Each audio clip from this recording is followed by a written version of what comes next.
Alors, les onomatopées nous envoient tout près de la langue. Hein, et on va pouvoir passer la parole à Sylvia Lippi, qui va faire plaisir à Gérard Pommier en évitant le nœud, je ne sais pas si ça va être port-roméen, mais tu vas faire quand même un nœud et très risqué, je trouve très osé, entre la question de la langue, ce que tu vas appeler la danse, en un seul mot, et puis qui nous ramène à ce cœur aphone hein, de la voix. Alors, Sylvia Lippi est docteur en psychologie, diplômée ici à Paris 7, hein, chercheur et associée aussi au CRPMS, dont nous sommes plusieurs ici issus, et elle est psychologue hospitalière titulaire dans l'établissement public de Saint-Barthélemy-Durand et psychanalyste à Paris. Parmi ses publications, il y a eu tout un ouvrage Marx Lacan, et tu as réuni aussi plusieurs auteurs suite à un colloque, L'acte révolutionnaire et l'acte analytique, et aussi l'ouvrage qui s'appelle Transgression, qui pour ma part a été vraiment un grand apport clinique. Et la dernière parution, qui est en train de tourner beaucoup en ce moment à Paris, c'est La décision du désir. Donc tu as peut-être pu parler de la décision du désir de l'hystérique, en tout cas avec ce titre, La piqûre de la tarentule. Pourquoi l'hystérique serait-elle une vocaliste et une danseuse de tarentelle? Au départ, tu étais partie sur la danseuse et on a rajouté le côté vocaliste et non pas chanteuse. Voilà. Donc voilà, merci beaucoup Claire, parce que c'est vrai que tu m'as vivement conseillé ou suggéré de me plonger un peu dans une danse qui est originaire de mon pays. Donc vous savez qu'est-ce que c'est la tarentelle. Bref, c'est une danse, disons, assez énergétique, hein, populaire dans le sud de l'Italie, en particulier la région autour de Naples et des Puglie. Alors, le tarantisme ou tarantolisme est considéré un phénomène hystérique convulsif. Et selon une croyance populaire dans la zone méditerranéenne, il serait provoqué par la piqûre vénéneuse d'une araignée. On change d'animal. C'est l'araignée qui est le centre de notre travail, la tarentule. Les tableaux psychopathologiques est donc caractérisé par une condition de malaise général et par une symptomatologie assimilable à celle de l'épilepsie. Le seul remède pour la victime de la tarentule est celui d'organiser une danse très rapide afin de dissiper les effets du venin. Et c'est là que la célèbre danse de la tarentelle trouve son origine traditionnelle. Et c'est donc l'association de la musique et de la danse qui donne la possibilité à la victime de sortir de la transe, ou du moins d'arriver à soulager l'état de la pizzica, c'est-à-dire la piqûre, qui est aussi le nom d'une musique et d'une danse. Une des noms des musiques de la tarentelle. Donc, ma question est donc, dans la cure analytique, quelle sorte de musique et de danse permet à l'hystérique, sous transfert, bien évidemment, de sortir de sa crise? C'est vraiment une question analytique, principalement, qui m'intéressait dans l'étude de cette façon de soigner l'hystérie, dans le sud de l'Italie, depuis la nuit des temps. Alors, serait donc une hypothèse, les sons de la voix, en deçà de la signification des mots, qui pourraient faire effet. Autrement dit, les sons d'une voix, entre guillemets, pré-langagère, point d'interrogation, voix perdue du sujet et de l'autre, lors du refoulement originaire. C'est un peu le travail qui nous propose Quasar, Alain Dudeveil et Jean-Michel Dumas. Que je laisse comme ça, à titre d'introduction et des points d'interrogation. Autrement dit, excusez-moi, ou alors, est-ce qu'il y a un rapport entre notamment cette voix perdue et la danse de l'origine, pour citer le titre éponyme d'un livre de Quignard, le dernier, c'est-à-dire les premiers mouvements du corps du sujet à la naissance, oubliés et qui reviennent de façon efficace pour l'hystérique en crise dans la danse de la tarentelle. voyez, est-ce qu'il y a un rapport entre la voix perdue et cette danse d'origine? Les corps. Les corps. Quel rapport entre le corps, on peut vraiment parler du corps, et la voix qui est toujours partie du corps? Ou alors, la danseuse de tarentelle est-elle sensible à ce que Lacan appelle une condensation, néologisme de Lacan, c'est-à-dire à ce qui se verbalise dans les flux fondamentaux de la langue, la condensation à proprement parler. Est-ce qu'il y a quelque chose de l'ordre de la condensation dans cette forme de condensation, dans cette danse-là? Hypothèse. Nous suivrons donc cette dernière hypothèse en cherchant à démontrer qu'il y a des phénomènes du corps dans la danse extatique qui s'apparentent aux phénomènes des sons dans la langue. Dans ce sens, la voix entendue comme son à proprement parler à partir des signifiants, des paroles aussi, on peut dire tranquillement, émises par les sujets. Dans la crise hystérique, donc, la langue et la danse, écrites dans un seul mot, opèrent selon des modalités particulières. Il y a donc dans la tarentelle, selon mon hypothèse, que je vais essayer de démontrer avec vous, quelque chose de l'ordre d'une condensation dansée. Ce qui est condensation verbale dans la langue devient condensation dans la danse cathartique. Comment est possible cela? Je vous donne déjà tout de suite les réponses, comme ça après on peut suivre ensemble mon parcours. Cela est possible grâce au rythme, qui permet à la tarentelle une mise du corps au service d'une poétique hors sens. Voyons comment. Je me base sur ce travail principalement des travaux d'un anthropologue italien qui s'appelle Ernesto De Martino, qui explique que le tarantisme, excusez-moi, est une maladie causée de façon mythique, et j'insiste sur ce terme, par la morsure d'une araignée, la tarentule, qui en soigne par la musique et la danse de la tarentelle, comme je viens de le dire. Et la tarentulée est portée à vivre des états d'agitation extrême, chute, sens d'accablement, angoisse, état d'agitation psychomotrice, avec obsession des sens, difficulté à rester debout, les mal d'estomac, nausées, vomis. Vous voyez, des symptômes typiquement hystériques, ça ne fait pas mystère. Paresthésie différente, douleur musculaire, exaltation de l'appétit vénérien, qui apparaissent donc au moment de la crise du tarantisme, même quand, et il s'agit dans la majorité des cas, même quand on peut exclure avec certitude, écrit l'auteur, qu'il s'agit d'une morsure. Il en résulte une image d'empoisonné qui peut facilement tromper les non-médecins, écrit-il. Il s'agit donc, selon mon hypothèse, d'une vraie simulation hystérique, que selon les éclaircissements apportés par Gérard Pommier tout à l'heure, c'est-à-dire, c'est quelque chose d'un acte originaire. Ce n'est pas forcément parce que c'est une simulation qu'il n'y a pas la chose. Donc, sorte d'empoisonnement symbolique venant représenter, en cherchant aussi à les résoudre, autre forme d'empoisonnement pour les sujets, c'est-à-dire quelque chose de l'ordre des traumas, au conflit irrésolu.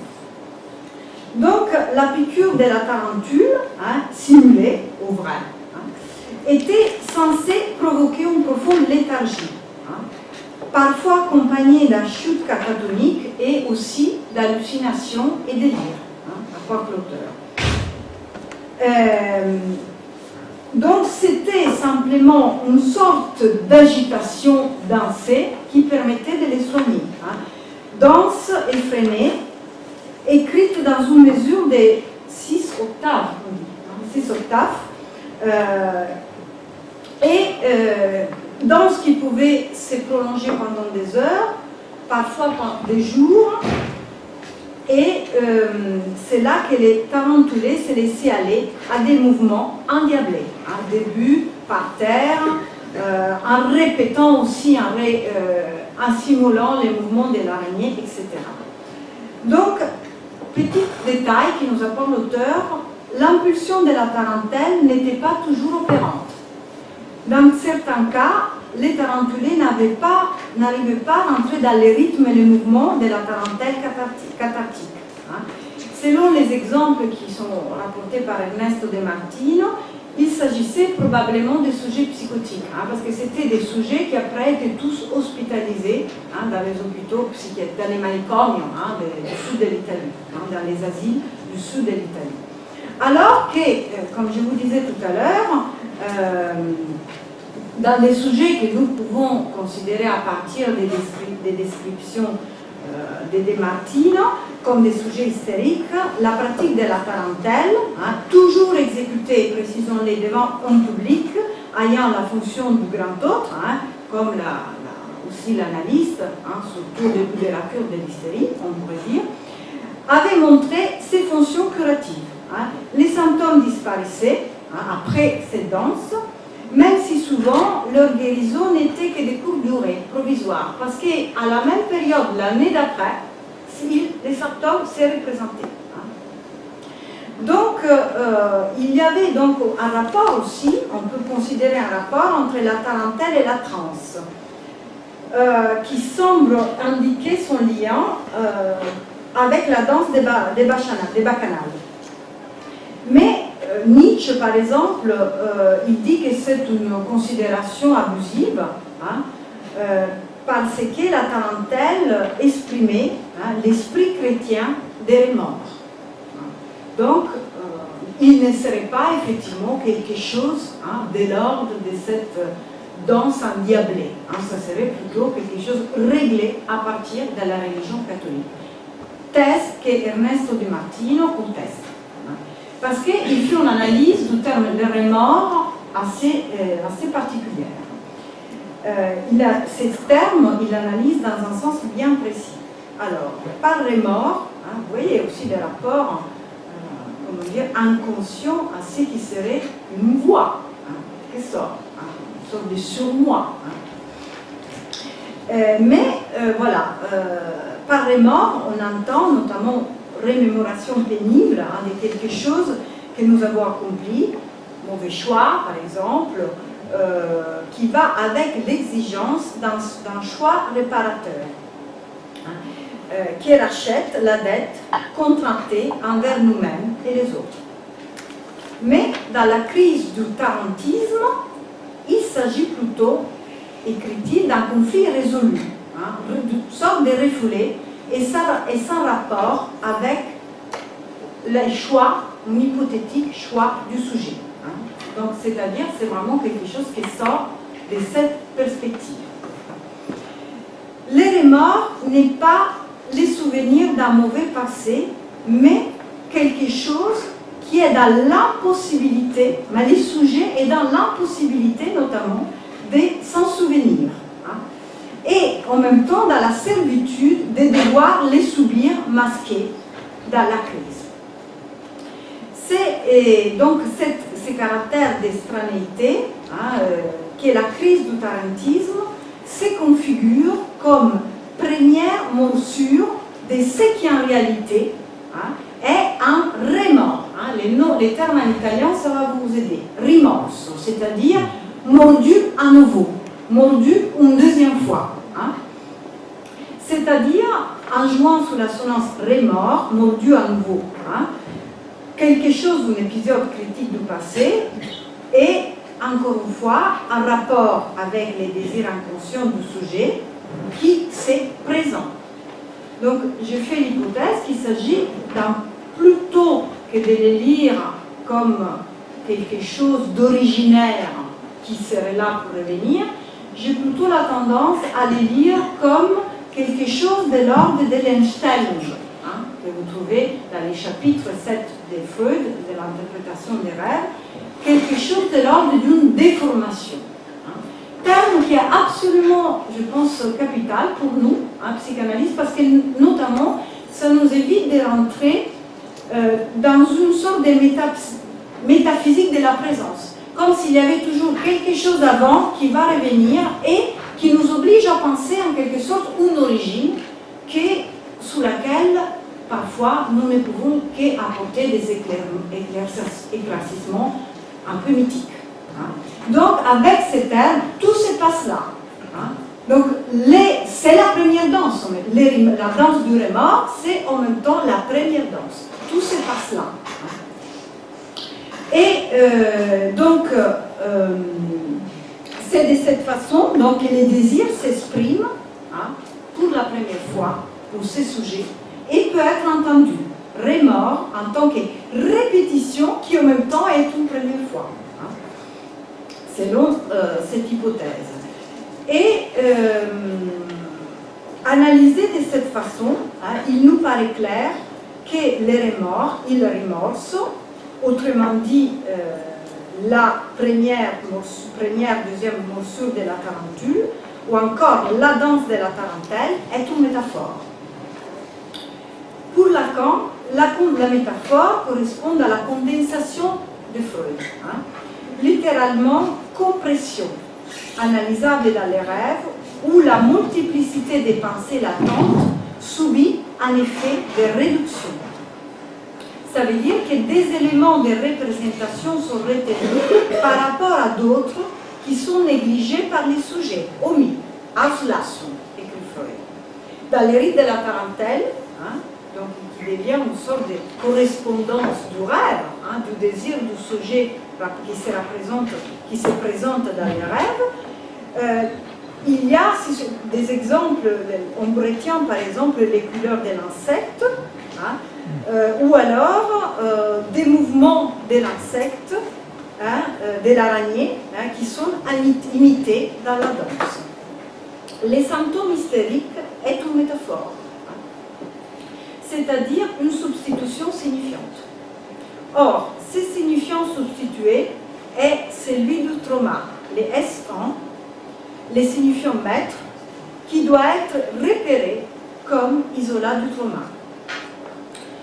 L'hystérique donc utilise son corps, et en ce sens, plutôt qu'un vocaliste, c'est vraiment une voix qui ne peut, la voix du désir, la voix du trauma, évidemment, ne peut que s'exprimer à travers ses corps endiablés. Hein, en quelque sorte, elle est complètement annulée, comme on disait, il y a une aphonie d'un point de vue de la voix, ce n'est pas forcément une voix qui exprime, disons, des signifiants avec un sens, c'est pas du tout là, il y a quelque chose du corps, hein, qui vient, voilà, l'hystérique utilise son corps en tant qu'élément signifiant, répondant de l'inaccessible. Et c'est là que l'énon-sens trame de façon marquée cette théorie du symptôme. Hein. On sait que le trauma y est conçu comme signification inaccessible, hors sens. C'est là que le hors sens devient central. Hein. Le trauma est donc en relation avec le non-sens. Et c'est pour là hein, qu'on ne peut pas revenir à l'origine. C'est pour ça qu'on ne peut pas dire qu'est-ce que c'est dès lors, qu'est-ce que c'est cette origine. De même que le trauma qui cause les remords est la danse du remords, la tarentelle. Rappelons aussi de l'importance que donne Freud dans ses premiers textes au trauma dans l'étiologie de l'hystérie. Ce trauma, au réel, hein, qui se manifeste par un non-sens dans les symptômes, peut dans l'hystérie devenir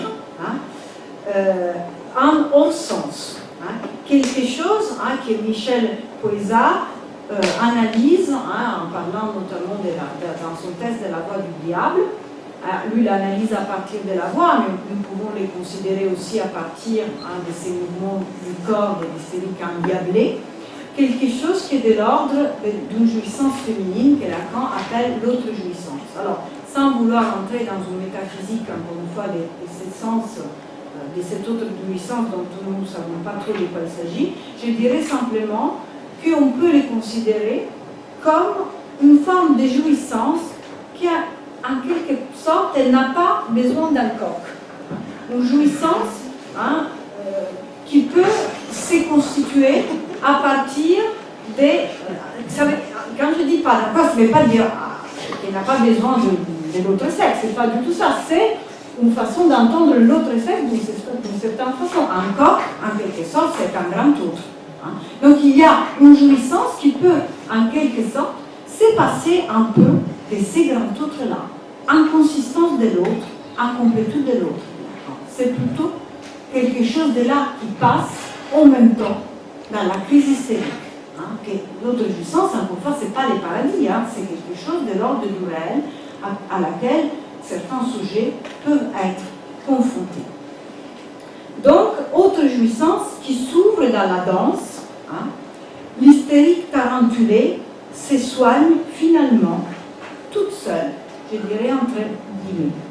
Ce qui ne veut pas dire qu'elle est seule, hein, comme disait tout à l'heure Gérard Pommier, au sens dans une position autoérotique.